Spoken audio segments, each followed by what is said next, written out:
What is your academic background?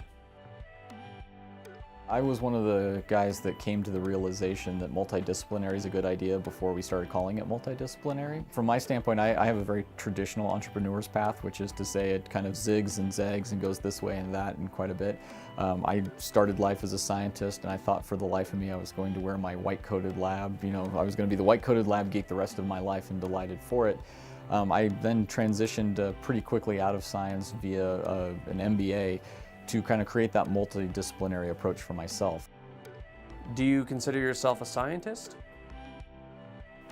I would. I mean, I worked in a research lab. I wore my white-coated lab coat for, God, more years than I could count. I've published papers. I proudly wear that mantle of scientist. Now as a business guy, I don't think I've shed that in any way. Good business really is just hypothesis testing and experiments. But instead of saying, what happens when I change this genetic code? What is the protein outcome? Now I say, what happens when we manipulate this market? Do we sell more product? The underlying idea never changed. I'm just applying it in a different place. Why serve on the PSM advisory board? Science has always run really deep with me. There's a virtue to pursuing questions that seem impossible, and I think that is critical to what we do as a society. Nora, whom I've been great friends with for a long, long time, asked me if I would lend some industry insight to why the PSM degree is the right degree for students to get, and I was flattered at the ask. So I come in occasionally and chat with her around why this interdisciplinary approach really is driving innovation where we are today.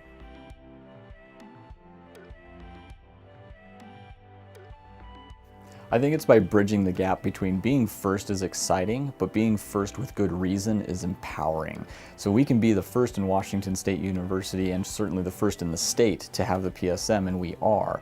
But I think it's important to talk about how it's an accredited degree. This is not something that we are experimenting or piloting. This is part of a much larger organism, a much larger ecosystem of degrees and universities.